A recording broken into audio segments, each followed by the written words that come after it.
Add me in there. There we go. We're back in there. All right, honey. Politics. You want to know something? In a perfect world, man, it's just a great thing.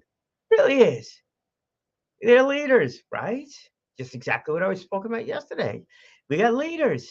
We need leaders. We need people to lead. We need people to create. We need people to combine efforts. We need people to network. In other words, bring the whole thing together. We cannot do it alone. No community can do it alone. No town, municipality, state, even country. Even country can go and do it alone. We definitely need to make the whole thing work together. And the difference is, since we know we need it, we need leaders of a country, leaders of a town, et cetera, et cetera. And then do we have the right people? You think I'm going to go down that path? You're crazy. But let's take a look at that one. I mean, who is the right people to lead the effort? You know, who is the right people to lead the effort? I want to think about this one before I go say anything crazy. But locally speaking, we interact with our local elected officials. Let's go with that word. We interact with our local elected officials a lot more frequently than we do with people at higher and higher levels as that goes. So, my first suggestion is if you want to get a little bit more involved in what's happening out there, is to speak to your local council person, you know, the one who actually represents your town, township, area, however it's broken apart. Give them a call. Say, look, want to know what's going on. I want to know why my roads have potholes and theirs don't, or why mine do. But you're probably not going to call to say, hey, something's great. Most people tend to call, say something's off a little bit. I know I've reached out to mine. I've gotten involved with my local area of the township, the town of Brookhaven. Done a number of different projects with them, and I can tell you that none of it was politics. No, none of it was politics. A lot of it was just good government, good ideas, good events, good reasons for doing something. I can't begin to tell you how many times, and I am going to begin to tell you, how many times I've gotten out there with the Setauket Greenbelt Trail. I'm part of the Setauket Greenbelt Trail. My wife and I are trail stewards. I believe the phrase is on one of the sections of the trail. So our job, once a quarter or so, is to go out there and keep the trail clean, make sure it's clean, see what's going on, see if any trees are falling down, branches. There's a couple of drainage areas in there, make sure they're all proper, stuff like that. So we go, we do it. It was built with public money for this trail, and it is on I think it's considered public property. But this was a paper road. It was supposed to be a road, but it was never done that way. But it just stayed on paper. Not sure how that whole process works and stuff like that. But we worked with the local elected officials to get the funding for it. So it was done with public money.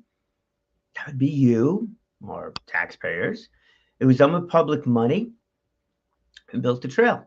It was 3.2-mile trail, I believe it is, about a 3-mile trail, which is very nice. It connects Setauket to Port Jefferson. It's good. Was that political? Was that to get votes or anything like that? Was it designed to get votes? The answer is no. It was designed to better the community. That's a good project. That is a good project. And good people involved with it. It took so long. Oh my gosh. Nobody gets credit when it takes so long. It was a 15-year project to build 3 miles, And it wasn't the building. The building was the easy part. It was the process in the beginning. Oh, so let me tell you something. You get some elected official out there that wants to represent and has the patience to go through this entire process of getting things done, the rest of that stuff, man, it's a challenge. It is a challenge. That really does take the right person to do it. I always wondered, on my side, is that something I would have the patience of doing and be in the public spotlight, for doing? I don't know. Don't know. Opportunity never presented itself, and I've always kind of stayed away from politics. But I haven't stayed away from getting involved in different kind of community things. Or lies the difference with them? It's always a good question. Even the stuff that's this other project that's taking place. I don't want to blend the two together, but you know what it is. You know, who's showing up? You get different politicians showing up. Why are they showing up? There's the golden question. It's always the golden question. So let's take that bike trail. We can stay within that one and use that as the example. So if I don't know, if some elected official showed up that had nothing to do with it, they just were there for the photo op, well, that's a little much. If they were behind the scenes helping out, not picking up the trash, but behind the scenes helping out, getting the funding together, getting the approval together, something, that's a big deal. That is a big deal. Now, the question is, why are they doing it? Are they doing it to get votes? You know what? I mean, the reality is you get your picture taken, you're in the paper one time. It's nice. It's not everything. It certainly is not everything. Nobody's voting for you just because of that. Yes, it's good PR, and that's really the truth. It's good PR. It's not marketing, it's PR. Oh, yeah, I've seen that person's face before. I've seen that person's name before, the rest of that stuff. I can tell you what's really good is that, and again, I'm not going to mention names over here, but there is a few folks over the years. Now, this trail is years old now. Such a project. Anyhow, after it got built, it's still years old and it continues to expand. And I'm really excited the fact that the trail goes into Port Jefferson. And now there's a Rails to Trails trail that goes out to Rocky Point. What that is, it's an old abandoned rail line. I keep going back to the history of Long Island. It's an abandoned rail line that's been converted into a bike trail. Ours was a paper road. Theirs was a train track. Yeah, it used to be a train that went all the way out to Rocky Point. Remember, for the Long Island Expressway, train travel, trains and boats was the main transportation vehicle, of the time. It's the 1800s or so. And the Long Island Railroad goes back quite far. Used to be actually fascinating. I did an interview with Ernie Fazio. I won't go too far off course here, but I did an interview with Ernie Fazio. We talked about the history of transportation in and around New York. Tell you, the Long Island Railroad was a big deal. People wanted to get from New York to Boston. They took the Long Island Railroad, and they took the ferry over across to Connecticut, and then Connecticut, they took another train that went all the way on up to Boston. Doug, good afternoon to you. Fascinating. Fascinating. Well, one of those rail lines went to Rocky Point, so they made that into a trail. So let's talk about people showing up. There was a couple of folks that showed up for the photo when we did the opening ceremony for the whole thing. But you want to know something? Every one of them that was there was involved in that trail in one respect or another. Some of them were involved just from the Albany level on down because there was financing that came through where they were allocating funds toward alternative means of transportation. Did this qualify? My opinion, the answer is yes. It connected Port Jefferson to Setauket or Stony Brook, which is very close to the Stony Brook campus and Stony Brook Hospital. So, yeah, you could, and people did use it for a bicycle transportation getting over to the hospital. Is it ideal? I want something that's better running on the streets. That's the case. It goes up and down, so it's very nice and that kind of thing. I would think though the more people use it for exercise, but still, it was there. It fell into the umbrella of that idea of alternative transportation. It was alternative transportation to go to work. It was just transportation. I've been out there a number of times. So many different people using it. Either walking, running. I haven't seen too many people on rollerblades, but dude, I'm told there's a couple. More bicyclists than running that I do see.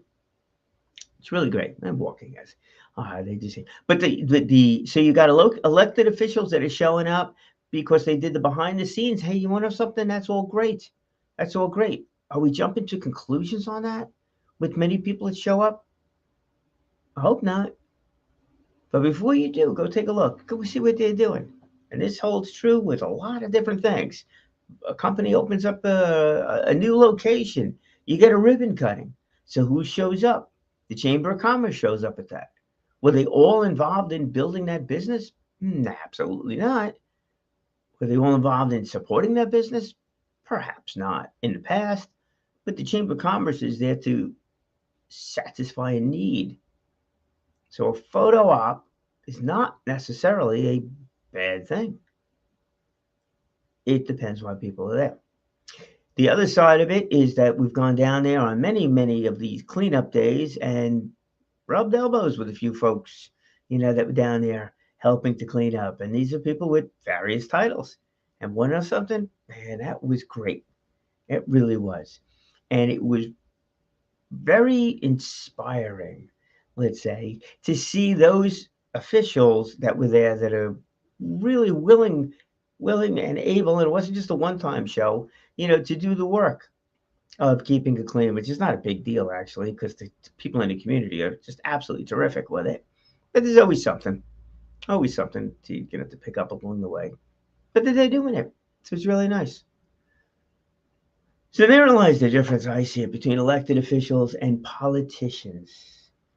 Now, elected officials are doing the government service for the people for the right reason and making the whole thing work. Identifying those people might be a little bit more of a challenge to go and do because most of us are not that involved. So get involved. Get involved. Get involved at the local level. Reach out to your council person, your legislator. Just see what's going on. Just pop down there, speak to one of their aides or whomever's in the office, and find out what's happening. You'd probably be surprised. Of course, go on the website, that kind of thing, and follow on social media. But it would be in your best interest to find out, where they are spending their time, what they are working on, what they're really working on, that kind of thing. So it's interesting. But without a doubt, we need it. We need people to bring the whole thing together. Our tax dollars get collected. It's got to go someplace, and it should go back to support the communities and support those things that most of us will agree on. It's never going to be all of us, but it'll be most of us. I give you another thing, a little bit more, say, higher level deal, when it comes to the school systems. And as you might know, I've been promoting or supporting the idea of the vocational programs. I do think a lot more money, time, energy, and effort needs to be invested in our younger grades. Younger grades. Students going to college, there's a choice of going to college. If we're really talking about this thing from a government standpoint, a community standpoint, we want mandate, I guess it is, everybody to go through school. Go through the younger grades at least, right? You become 6 years old, 7 years old, 8 years old, whatever it is. You wind up in first grade, second, third, fourth, et cetera, et cetera. Now, are we really putting the resources into the schools as evenly as possible? And it'll always be as evenly as possible. It'll never be 100% across the board. Let's kind of be realistic in that respect. But are we really putting the effort that we really should be putting an effort into in our younger grades? Not the colleges. The colleges are all, on their own. Community college, different story. Some of that stuff. The private colleges, the rest of that stuff. The student loan stuff, man, mixed emotions. Truly mixed emotions on that one. But putting the student loan problem aside, just think about this. Let's think on the more positive aspect of this whole thing. What if? What if? What if we made an pretty much even distribution of support monetarily? Would be the big thing, of course, but monetarily to these various schools that really could use the help. The ones that have got larger populations because it's in more of an urban area. and you just have more students. So if you have more students, you're going to need more space, you're going to need more teachers, you're going to need more programs, you're going to need more people paying attention to the students. You're just going to need more. Now, if it's in a lower income area, they may not have the funds for all the extra mores, that are needed.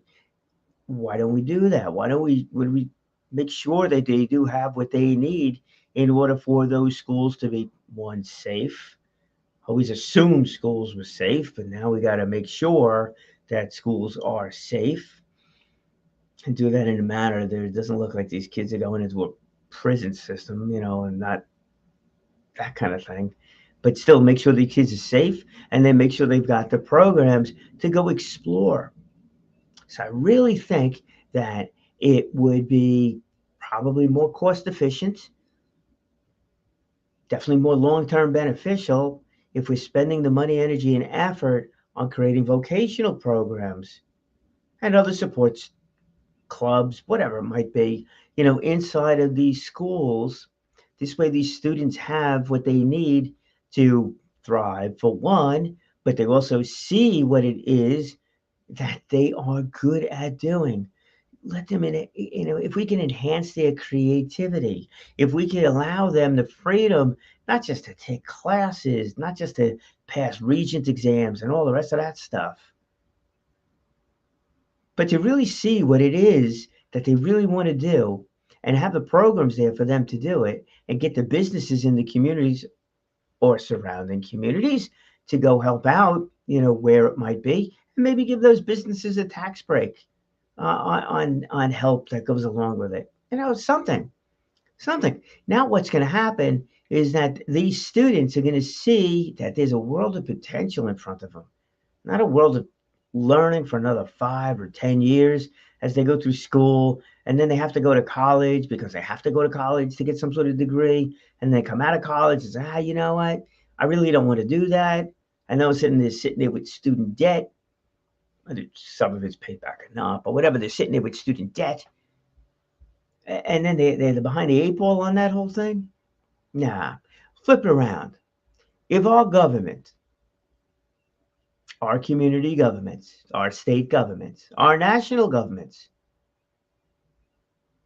can really, these different programs can really get into the schools. I mean, let the small business development centers and those kind of things go into the schools. These students, we did a career day. Hey, Cap, we did a career day at one of the schools, and it was amazing. But one of these students came up, and they were talking to the other guy I was with, came up and started talking about the business that he has. The business that he has. And he's got T-shirts and designs and clothing and stuff like that. It was so fascinating. I wonder what his background was, or his parents, or who his circle of friends are, that are helping him out, with that, or inspired that idea. But what about all those students that don't have that? What if? What if some of these website designers went in there and explained how to create a website where you could sell things? What if somebody from the small business center went in there and told them how to set up an LLC or a DBA? This way they just knew how to do that, and they're not putting their name out there, because remember, they're young, but to make up a name of a company, and then to be able to resell things, third party, either books, clothes, whatever. I mean, there's so many different ways of using of creating businesses where you're not holding inventory, and the only thing it costs you is a website, and it's even a barely. It doesn't have to be anything extensive, and you could create websites through a number of different places for very, very little money. But that would be fun grant money. And there are some of these third nations, that are very, very low income, and they're giving out all these micro loans. Wow. How about that? How about if the government gave micro loans to students that want to start their own business, and then we don't have to forgive college debt, because these students, when they do graduate high school, they're either going to go to college for a reason and walk out with a career or furthering of the career where they're going to make the money needed to pay the student loans, Or they're just going to skip the college idea completely and just take a couple of classes that they need in order for them to be more effective in their business endeavors. What if the government did that? Now that's something I see as unbelievably positive. What if a local elected official started looking at things that way and was able to do something? But it wouldn't be local. That would be state driven because it's the school system. And maybe it then falls into a federal thing that they got to do. But boy, that would be interesting. That would be good politics. That would be setting up so many people for success in such a different light. That would be seeing and helping our students see what is in front of them. Oh, that word of opportunities, certainly comes up. Will they have challenges? Yeah, of course. Will there be some sort of a struggle along the way? Yeah, of course. But what did you do when you ran into a struggle? When you had that speed bump to work through, when you had that obstacle in front of you? You found the resources that you needed to help you along the way. Where do you look? You probably reached out to friends, maybe family, perhaps some organizations. We talk a lot about networking groups. We talk a lot about these mastermind groups, coaches, all the rest of that kind of stuff. But what if you were a seventh grader and you were having a problem with, oh, I don't know, how do you set up a DBA? What in the world is an LLC, a limited liability corporation?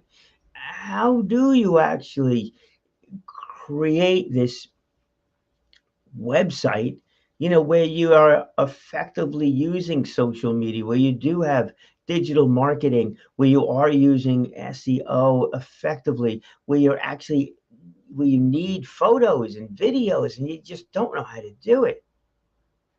What if you're in seventh grade? What are you going to do? Pick up the phone and call a SBDC? You're going to call a coach that's going to charge you, $100 to $300 an hour, $3,000 for the month to do the PR side of it?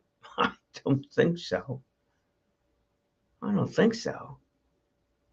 But you might do is you might turn around to your English teacher and say, hey, look, I need to write this copy. I need to write an about section. I need to write a 50-word description about this product. I need to format things for the web differently than I do if it was in paper form.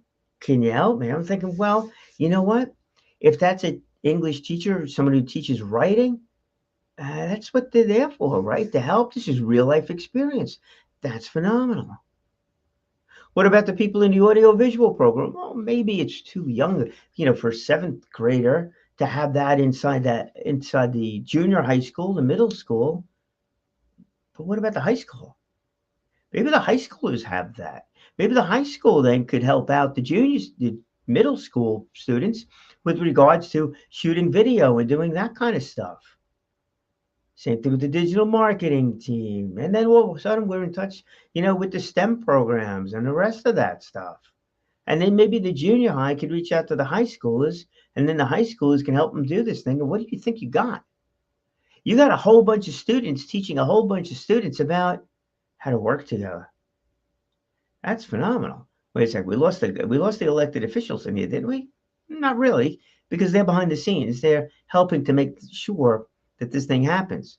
We're seeing the schools work together. We're seeing the students learn about coaching, camaraderie, relationships, networking, teaching, and teaching is a lot different than doing.